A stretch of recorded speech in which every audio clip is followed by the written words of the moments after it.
Барлығыңызға қайырлы күн достар. Бүгін самсаның ерекше түрі бөрек самсасын дайындаймыз. Ең алдымен 100 грамм сметан, 100 грамм су және 100 грамм сүтті оливкеге маслымен бірге жұмыртқаның сарысын және уксусты қосып, барлығын бірге венчиктің көмегімен жай қозғалыста араластырамыз. Араластырып болған соң екі бөлікке бөлген ұнымыздың біреуін қосып және разрыхлителді қосып, тағы бір мәрте араластырамыз. Дайын болған тестімізді қолымызбен илеп, пакетке салып бір шетке қоямыз. Самсамыздың салмасы үшін фарш және пиязды қолымызбен араластырып дайындаймыз. Дайын болған тестімізді теңдей бірдей 3 бөлікке бөлеміз және ерітілген сары майды жайылған нанның бетіне жағып шығамыз.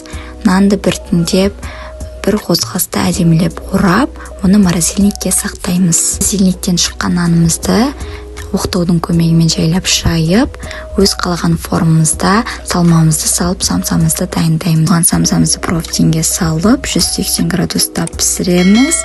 Самсамыз дайын, ас болсын.